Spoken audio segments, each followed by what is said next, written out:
गोस्वामी श्री तुलसीदास जी के बहुत सारे प्रभु के लिए भाव हैं जो मुझे बहुत प्रिय लगते हैं।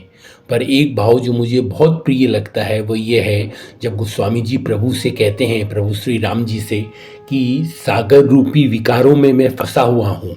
गोस्वामी जी अपनी दीनता दिखाते हैं और कहते हैं कि जितने विकार सागर, जितना सागर में जितना जल है उतने विकारों से मैं घिरा हुआ हूँ।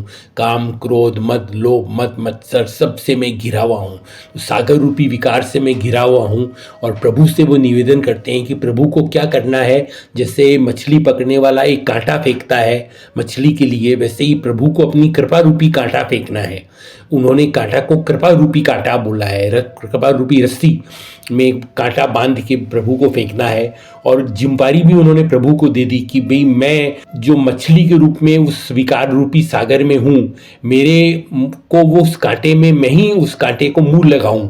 ये भी प्रभु की जिम्मेवारी उन्होंने बांध दी कि दूसरी मछली उसमें नहीं फंसे, मैं ही उसमें फंसूं। और जैसे ही मैं कृपा रूपी कांटे में फंसूं, आप उस कृपा रूपी डोर को खींच लीजिए और मुझे अपने पास ले लीजिए। विकार भरे समुद्र से निकाल कर अपने कृपा रूपी कांटे से मेरे को अपनी कृपा से खींच लीजिए, अपनी तरफ खींच लीजिए। कि कितना प्यारा भाव है, कितना प्यारा भाव है कि प्रभु को हम कहते हैं, हम कभी ये कहते नहीं कि हम विकार में फंसे हुए हैं। हम अपने आप को निर्विकार मानते हैं। तुलसीदास जी दीनता दिखाते हुए अपने को विकार युक्त मानते हैं, जबकि वो है नहीं। वो कितने बड़े संत हैं।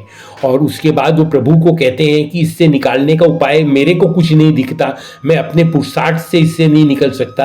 आपको कृपा रूपी रस्सी फेंकनी पड़ेगी जिसमें उलझ कर मेरे को आपको खींचना पड़ेगा, उलझाना भी आपको पड़ेगा उसमें कांटे में। और उसके बाद वो कांटा रूपी जो रस्सी है, कृपा रूपी रस्सी है, उसको खींचना पड़ेगा, जिससे कि मैं आपके पास आपकी कृपा से बंद कर आपके पास आपके श्री कमल चरणों में आ जाऊं।